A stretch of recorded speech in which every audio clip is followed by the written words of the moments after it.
Un autre registre, Emmanuel Ducrot. Ah, j'adore cette vidéo, je l'ai partagée moi-même parce que je l'ai trouvée saisissante sur les réseaux sociaux. Elle a provoqué l'atterrement, l'amusement. Elle se déroule lors d'un contrôle routier.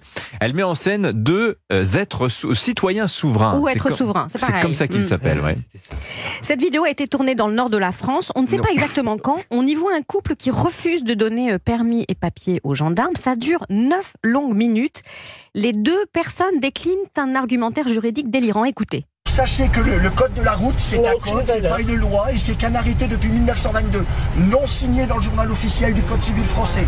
L'accord du parquet, donc vous êtes placé en garde à vue. Non, mais non, ne contracte pas.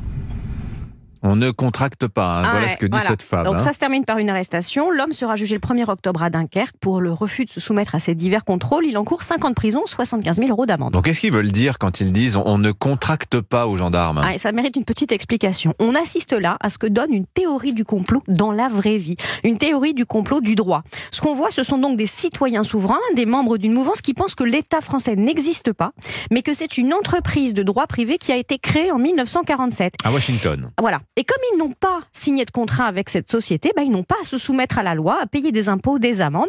Et pour la dimension paranoïaque, ils estiment que leur nom de famille est utilisé frauduleusement depuis leur inscription à l'état civil. C'est pour ça qu'ils déclinent généralement leur nom en disant qu'ils s'appellent Monsieur Machin par oui dire et qu'ils demandent de l'inscrire en minuscules parce qu'ils ne sont pas une entreprise et donc ils ne contractent pas. Ah d'accord. Et ils sont nombreux là, ces êtres souverains?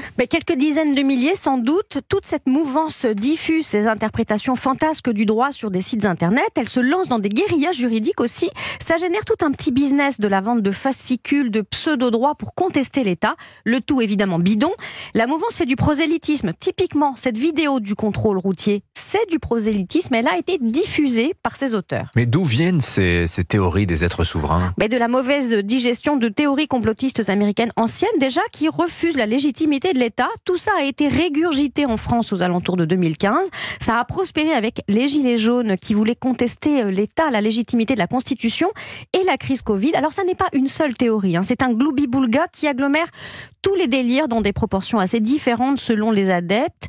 Contestation donc de l'État, des impôts, fantasme du puçage par le vaccin, détestation de Bill Gates, gouvernement secret satanique et pédophile, etc.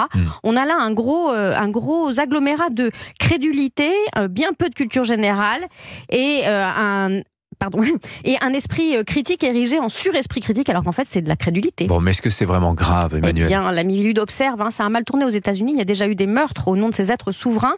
La version française du complot a donné naissance... Des policiers. Des policiers. La version a donné naissance à une communauté informelle en France qui s'appelle One Nation, que les autorités surveillent de près pour ses penchants séditieux. En 2021, dans les Vosges, des membres contestant l'État et les services sociaux avaient enlevé une petite fille, Mia, chez sa grand-mère à la demande de la mère, et l'enfant avait disparu pendant 5 jours. Signature Europe 1, Emmanuel Ducrot. Merci beaucoup, Emmanuel.